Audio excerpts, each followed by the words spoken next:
প্ৰথম তালিকাত সোণাৰী সমষ্টিৰ নামটো ওলালে মানে সঁচাকৈ অন্তৰখন মানে কিবা এটা নতুন উল্লাসত মানে ইমান আনন্দিত হৈছোঁ ক'ব নোৱাৰোঁ।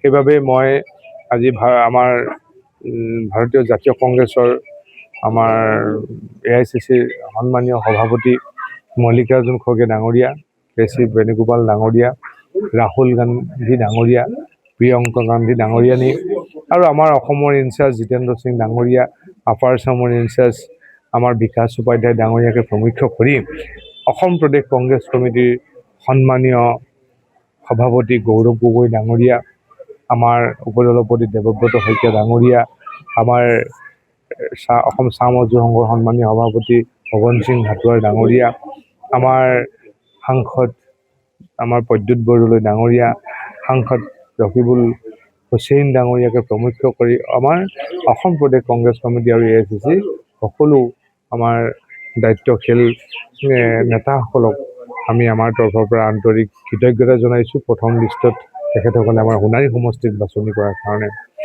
আৰু মই আজি নিজেই অন্তৰৰ পৰা ভগৱানৰ ওচৰত প্ৰাৰ্থনা জনাইছোঁ যে মোৰ পিতৃ তুলসী গগৈয়ে কংগ্ৰেছ দলত বহুদিন লাগি আছিলে আৰু আপুনি সাংবাদিক বন্ধু হিচাপে বা আপুনি এজন সমাজকৰ্মী হিচাপে আপুনিও বৰ ওচৰৰ পৰা দেউতাহঁতক লগ পাইছিলে যে দেউতাৰ যি আশা আছিল প্ৰতিনিধিত্ব কৰিবৰ কাৰণে তেখেতে মাৰমৰা সমষ্টিত লাগি আছিলে, কিন্তু ধৰক দলৰ ফালৰ পৰা সেই সন্মান বা বাছনিত তেখেতে নুঠিলেগৈ।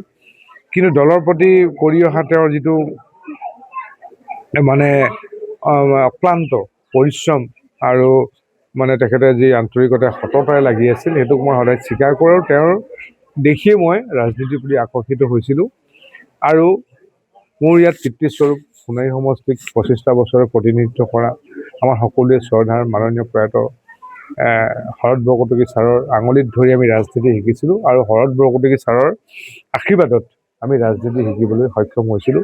মই দুয়োজনা পিতৃলৈ মোৰ তৰফৰ পৰা মই য'তে আছে তেওঁলোকক মই শ্ৰদ্ধা নিবেদিছোঁ। আগন্তুক আপোনাৰ যি নিৰ্বাচন তাত আপুনি কিমান আশাবাদী আপোনাৰ জয় লৈ আপুনি কেনেধৰণে ৰাইজেই ৰজা, ৰাইজৰ আশীৰ্বাদে ভগৱানৰ আশীৰ্বাদত ৰাইজে যাক জিকায় সেই জিকিব। মই জিকিম নে কোন জিকিব মই কৈ দিব নোৱাৰোঁ সেইটো কথা, কিন্তু মই জিকিম, দলত কাম কৰিম, এই দৃঢ় প্ৰতিজ্ঞাবদ্ধ হৈ ওলাই আহিছোঁ। কিন্তু ৰাইজৰ আশীৰ্বাদ নথকালে আজি মই হয়তো টিকেটো নাপালোঁহেঁতেন। ৰাইজৰ আশীৰ্বাদ আছে, ৰাইজৰ মৰম আছে, গতিকে সেইকাৰণে মই আজি হয়তো প্ৰথম লিষ্টত টিকেট পাইছোঁ। গতিকে ৰাইজৰ প্ৰতি মই সেৱা জনাইছোঁ। ৰাইজ অবিহনে মই কেতিয়াও জিকিম বুলি কোৱা কোনো মোৰ মানে সাধ্য নাই। গতিকেলৈ এই ৰাইজে যদি আশীৰ্বাদ প্ৰদান কৰে নিশ্চয় সোণাৰী সমষ্টিত আমি কংগ্ৰেছ দলৰ হৈ যে কাম কৰিবলৈ ভৱিষ্যতৰ ক্ষেত্ৰত কাম কৰিবৰ কাৰণে আমি সুবিধা পাম বুলি মই আশাবাদী।